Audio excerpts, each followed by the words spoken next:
সম্মানিত viewers, homeo speaks channel থেকে সবাইকে শুভেচ্ছা জানাচ্ছি। আমার এই চ্যানেলের মূল লক্ষ্য হলো মানুষকে স্বাস্থ্য সচেতন করা। আমি প্রায় আমার এই নতুন চ্যানেল থেকে মানুষের বিভিন্ন রোগ এবং তা প্রতিকারের জন্য হোমিওপ্যাথিক ওষুধ কিভাবে কখন ব্যবহার করতে হয়, সেবন করতে হয় এবং কোন কোন দ্রব্য বা খাদ্য গ্রহণ করতে হয় সেই পরামর্শ দিয়ে থাকি। যাই হোক, আজকে আমার আলোচনার বিষয় হলো রক্তে হিমোগ্লোবিনের অভাব বা অ্যানিমিয়া রোগের বিষয়।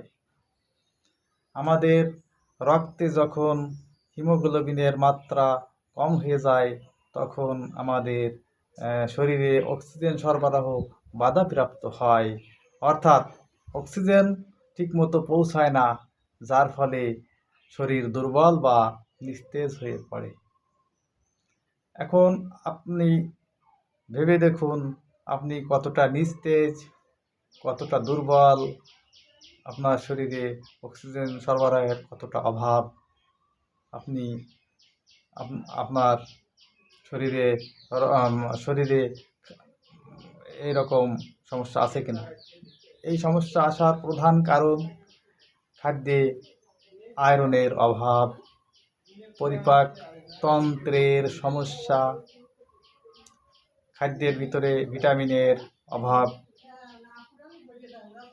আর নারীদের মাসিক ঋতুস্রাবে যদি অতিরিক্ত ক্ষরণ হয়ে যায় তাতে নারীদের এই অ্যানিমিয়া বা রক্তশূন্যতা বা রক্ত স্বল্পতা হতে হয়।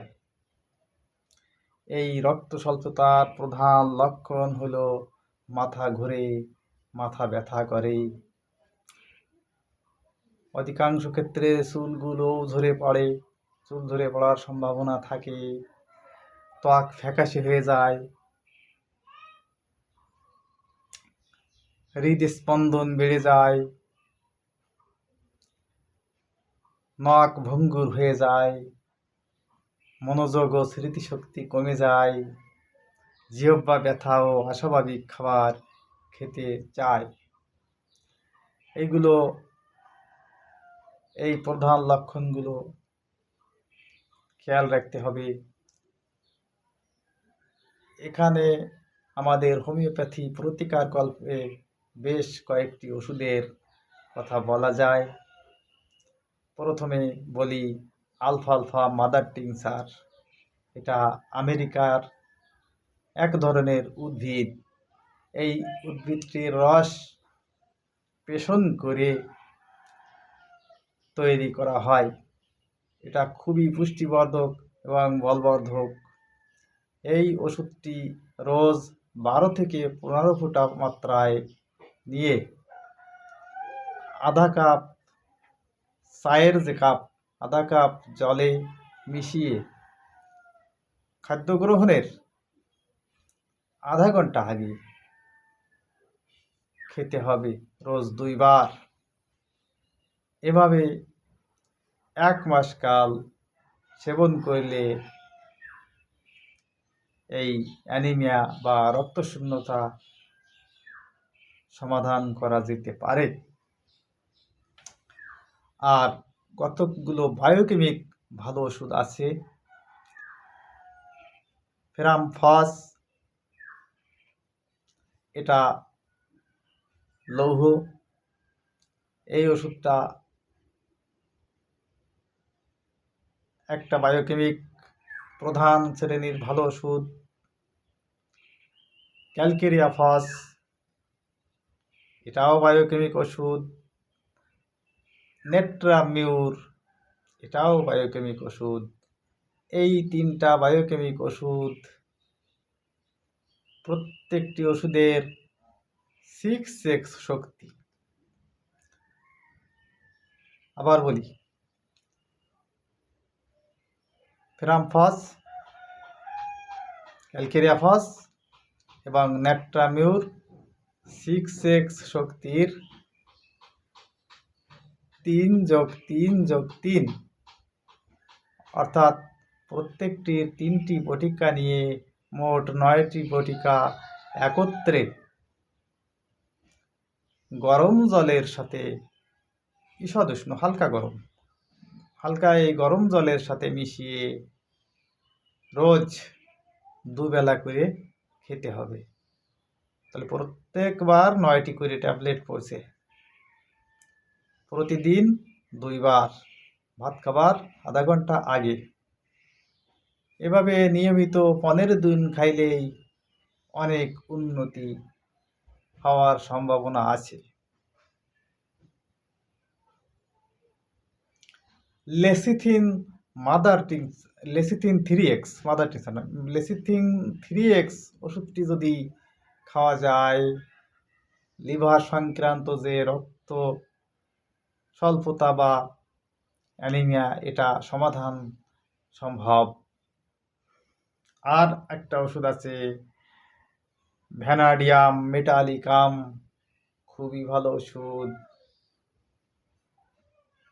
হোমিওপ্যাথিক ফেরাম মেটালিকাম নামের একটা ওষুধ আছে, এটা আমাদের লোহের বৈজ্ঞানিক নাম ফেরাম মেট মানে ধাতু, ফেরাম মেটালিকাম 200 শক্তির ওষুধ। প্রতি সপ্তাহে 1 মাত্রা করে যদি সেবন করা যায়, 1 মাত্রা বলতে বোঝাচ্ছি 1 ফোঁটা করে ওষুধ, আধা কাপ ঠান্ডা জলে মিশিয়ে প্রতি সপ্তাহে 1 বার যদি খাওয়া যায়, এই রক্তশূন্যতা বা রক্ত স্বল্পতা নিরাময় সম্ভব। শুধু ওষুধপত্র সেবনই সব কিছু নয়, আমাদের যথাযথ পুষ্টিকর খাদ্যগুলোকেও নিয়মিত খেতে হবে। পালং শাক আমাদের রক্তশূন্যতার উপরে কাজ করার খুব একটা সুন্দর ওষুধ, সুন্দর খাদ্য সবজি। আমলকির রস, লেবু, যে কোনো লেবু, টমেটো, তারপরে খেজুর, কলা, বেদানা, এগুলো খেতে হবে। কাঁচকলা প্রচুর আয়রন আছে এতে। ডুমুর, ডিমের কুসুম, দুধ, এগুলোতে কিছুটা ক্যালসিয়ামও আছে বা ভিটামিন আছে, এগুলো নিয়মিত খেতে হবে। কুলেখাড়া শাক একটা খুব সুন্দর